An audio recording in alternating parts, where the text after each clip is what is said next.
Assalamualaikum warahmatullahi wabarakatuh. Perkenalkan, saya Hawio Saputra dari Prodi S1 Bisnis Digital Reguler. Di sini saya akan mempresentasikan tugas mata kuliah pengantar bisnis dan manajemen tentang karakteristik kepemimpinan di suatu perusahaan. Jadi karakteristik kepemimpinan di suatu perusahaan adalah sifat, sikap, pola pikir atau ciri-ciri yang dimiliki oleh seorang pemimpin dalam menjalankan kewajiban dan tugas kepemimpinannya. Karakteristik pemimpin tidak jarang dijadikan sebuah acuan atau patokan bagi para kelompoknya atau para bawahannya dalam berpikir dan bertindak. Adapun beberapa gaya kepemimpinan. Yang pertama, kepemimpinan demokratis. Sejauh ini bisa dibilang bahwa kepemimpinan demokratis menjadi gaya kepemimpinan yang menjadi favorit para karyawan. Pasalnya, pemimpin yang demokratis masih tetap incas dan bertanggung jawab terhadap seluruh karyawannya. Tetapi ia tetap memberi kebebasan kepada para karyawan dalam menyelesaikan tugas-tugas yang telah diberikan sesuai kemampuan masing-masing. Yang kedua ada gaya kepemimpinan visioner. Jadi gaya kepemimpinan visioner cocok buat Anda yang suka merencanakan atau merancang sesuatu.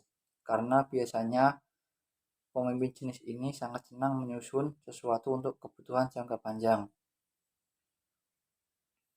Bahkan hal-hal yang belum terfikirkan oleh para karyawannya sekalipun. Demi membuat rencana terlaksana, pemimpin yang visioner akan mengadakan cukup banyak meeting atau training demi melatih dan memberikan ilmu baru kepada karyawannya. Yang ketiga ada kepemimpinan transformasional. Idealnya gaya kepemimpinan transformasional mampu menginspirasi adanya perubahan positif pada karyawan. Pasalnya pemimpin transformasional biasanya ikut terjun langsung dalam proses kerja untuk membantu karyawannya menyelesaikan tugas mereka.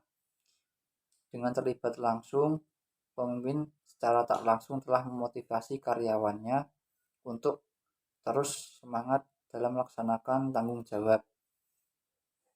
Mayoritas gaya leadership transformasional biasanya banyak ditemukan dalam startup yang masih berskala kecil, karena jumlah karyawan masih belum terlalu banyak.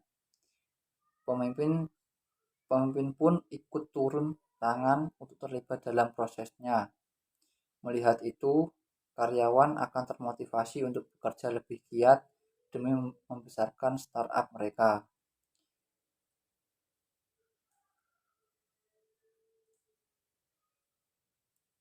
Yang keempat ada kepemimpinan multikultural. Sesuai dengan namanya, gaya kepemimpinan multikultural lebih banyak diterapkan dalam perusahaan atau organisasi yang karyawannya memiliki latar belakang lintas budaya. Umumnya mayoritas perusahaan multinasional menerapkan gaya kepemimpinan ini agar dapat menjangkau ke seluruh karyawannya. Penerapan gaya kepemimpinan multikultural artinya pemimpin harus dapat menghargai dan menerima seluruh budaya yang dibawa oleh masing-masing karyawannya. Misal, pemimpin mendukung setiap perayaan hari raya dari berbagai budaya. Saat Natal, perusahaan akan mengadakan acara tukar kado antar karyawan. Lalu, saat bulan Ramadan, pemimpin akan merencanakan acara buka puasa bersama. Hal-hal yang seperti ini dapat membuat karyawan merasa diterima dan dilibatkan sehingga berpengaruh positif terhadap pengalaman bekerja. Hal-hal yang seperti ini dapat membuat karyawan merasa diterima dalam Hal-hal yang seperti ini dapat membuat karyawan merasa diterima dan dilibatkan sehingga berpengaruh positif terhadap pengalaman bekerjanya. Lanjut yang kelima, kepemimpinan fasilitator. Jika ada seorang pemimpin yang cenderung fokus pada hasil, bisa jadi ia menerapkan gaya kepemimpinan fasilitator di perusahaan. Tidak selamanya orientasi terhadap hasil merupakan hal yang buruk. Biasanya pemimpin fasilitator tidak akan terlalu sering terjun atau ikut campur dalam proses kerja. Ia baru akan turun tangan apabila ada karyawan yang tidak bekerja sebagaimana mestinya. Jadi gaya kepemimpinan seperti ini memberi Anda ruang lebih untuk mengeksplor berbagai cara atau metode dalam menyelesaikan pekerjaan.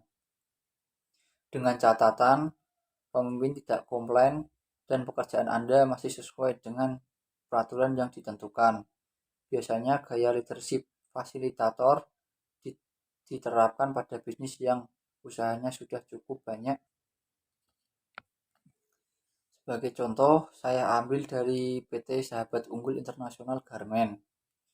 Pada PT ini pemimpinnya menggunakan gaya kepemimpinan otokratis karena memusatkan kekuasaannya penuh kepada seluruh karyawannya, di mana para karyawan setiap harinya harus memenuhi target jahitan.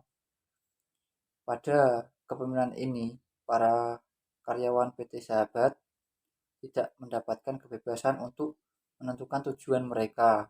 Namun biasanya dengan menggunakan gaya kepemimpinan ini, perusahaan bisa berjalan dengan lancar dan sukses jika dijalankan dengan baik. Mungkin sekian presentasi dari saya.